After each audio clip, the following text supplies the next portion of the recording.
છે। હું ધોરણ 9 માં અભ્યાસ કરું છું। મારી શાળાનું નામ શ્રી સ્વામી વિવેકાનંદ હાઈસ્કૂલ છે। મારો વિષય કન્યા કેળવણી છે। કોઈ પણ દેશની પ્રગતિમાં વધારો થવા લાગે છે તે દેશની કન્યા કેળવણી ભારતીય સંસ્કૃતિ કેળવણીમાં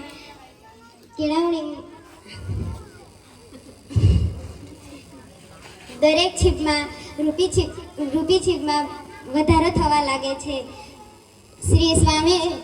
શ્રી સ્વામિનંદ દયાનંદે લખ્યું છે કે એક શિક્ષિત પુરુષ એક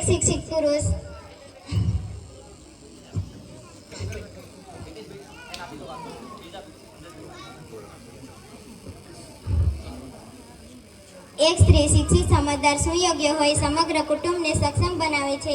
કેળવણીના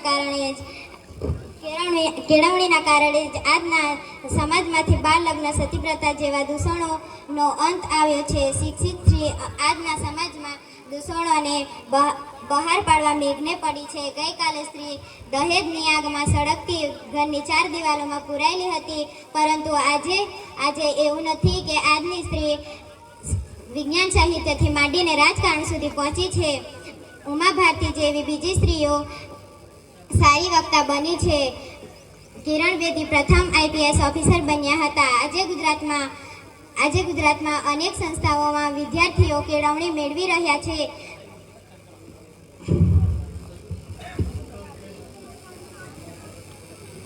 ભવિષ્ય 21મી સદીના ભવિષ્યને ઉજ્જવળ બનાવશે।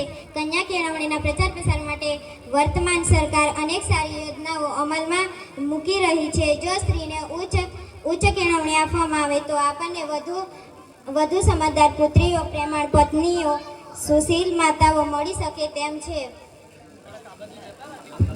તેમ છે। તેઓ વધુ સારા નાગરિકો ઘડી શકે છે, તેમાં કોઈ શંકા નથી। અંતમાં હું એટલું જ કહીશ, કન્યા કેળવણીમાં દરેક મા બાપે ખેંચવો જ જોઈએ।